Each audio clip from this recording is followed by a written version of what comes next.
ازيكم يا حبايبي؟ يا رب تكونوا بخير. النهارده ان شاء الله هنعمل مع بعض وصفة جميلة جدا في منتهى السهولة. هعمل لكم الزلابية المكسيكية. طعمها لذيذ ودايبة ومش هتاخد منكم اي وقت في تجهيزها. قبل ما نشوف الطريقة يا ريت ما تنسوش تعملوا لايك، واللي لسه ما اشتركش في قناتي يشرفني ويشترك في القناة. ودلوقتي هنشوف المقادير مع بعض. هنستخدم كوبايتين من الدقيق، ربع كوباية من اللبن، نص كوباية مية، 2 معلقة كبيرة من الزيت، معلقة كبيرة من الخل. هنستخدم كمان معلقة كبيرة من السكر، معلقة صغيرة من البيكنج باودر، ورشة ملح. مكونات بسيطة جدا يا جماعة، ومتوفرة في كل بيت، وكمان الطريقة سهلة وبسيطة.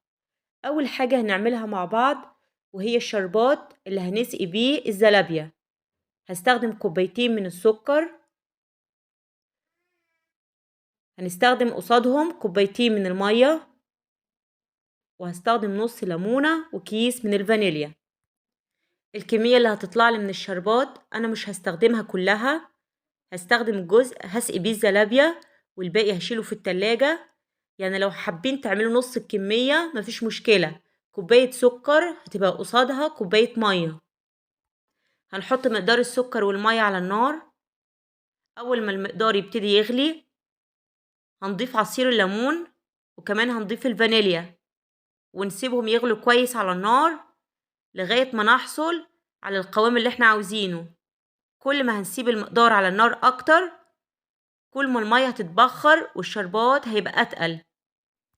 هناخد جزء من الشربات معلقة كده نحطها في طبق ونسيبها لغاية ما تبرد، ونشوفها كده نعملها زي اختبار.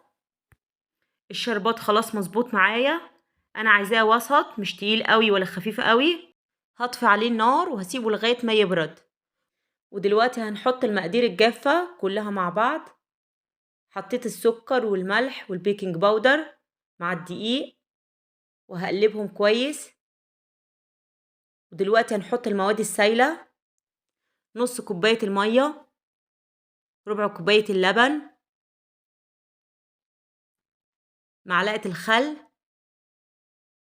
ومعلقتين الزيت. وهنقلب كل المقادير مع بعض. بقلبهم في الأول بالمعلقة، لكن بعد كده هبدأ أعجنهم كويس بإيديا. هبدأ ألم العجينة كويس، أحاول أتخلص من أي دقيق موجود، وهعجنها لغاية ما أحصل على القوام اللي أنا عاوزاه. عاوزة عجينة تكون لينة وناعمة في إيديا. بعد ما عجنت العجينة كويس هنسيبها ترتاح لمدة ربع ساعة قبل ما نبدأ نفردها. بعد ما سيبنا العجينة ارتاحت شوية هنرش على السطح اللي هنفرد عليه العجينة شوية دقيق. زي ما انتوا شايفين العجينة طرية جدا في ايدي وناعمة وبتلزق شوية، مفيش مشكلة. احنا هنستخدم الدقيق واحنا بنفردها، ده هيسهل علينا فردها. هنحاول نفرد العجينة على شكل مستطيل أو مربع كبير. هتلاقوا العجينة سهلة جدا في فردها. هنحاول نعمل الشكل اللي احنا عاوزينه زي ما انتوا شايفين معايا. العجينة بتكبر شوية شوية. هنحاول نفردها على قد ما نقدر، بس ما تبقاش يعني رفيعة قوي ولا برضو تخينة قوي. علشان تتفرد معاكم بسهولة لازم بعد ما تعجنوها تسيبوها تستريح شوية علشان تبقى سهلة في الفرد. خلاص كده هو ده الحجم اللي انا عاوزاه.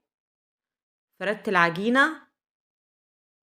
دلوقتي هجيب سكينة وابتدي اقطعها معاكم. اول حاجة هقطعها هشيل الاطراف الزيادة. الاطراف دي انا هستخدمها برضو، لكن انا بحاول احوشها علشان الجزء الباقي هحاول اعمل منه احجام متساوية على قد ما اقدر. شلت الجزء اللي على اليمين وعلى الشمال، شيل الجزء اللي من فوق، وهشيل كمان الجزء اللي من تحت. ودلوقتي بقى عندي مربع كده كبير، هبتدي اطلع منه اشكال متساوية على قد ما اقدر. بحاول اظبط الشكل، ودلوقتي هقطع زي ما انتوا عاوزين. لو عاوزين تقطعوا على شكل مستطيلات او مربعات.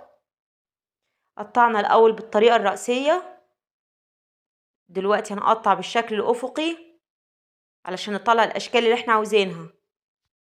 عاوزه اقول لكم وانا بقطع هنا نورة ونادو كانوا فوق دماغي بصراحة، كنت بقطع بسرعة، عاوزة اخلص علشان اخلص من الزن بتاعهم.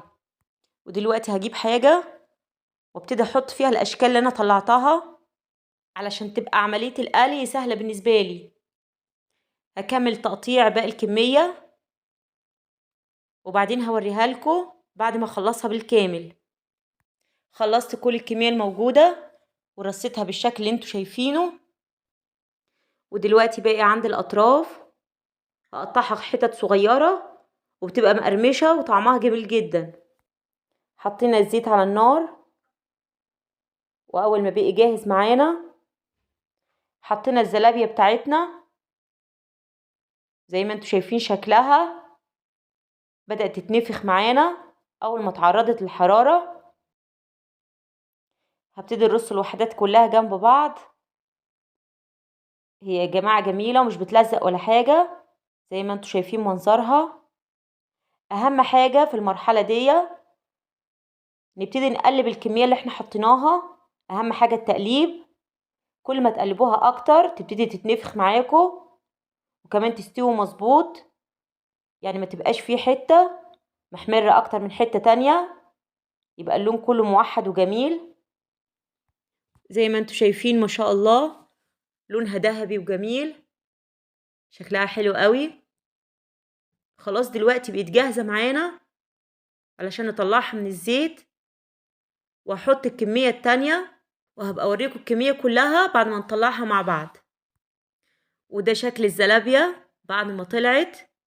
عاوزة اقول لكم خفيفة جدا وما شاء الله مفرغة من جوه زي ما انتوا شايفين ودايبة وجميلة.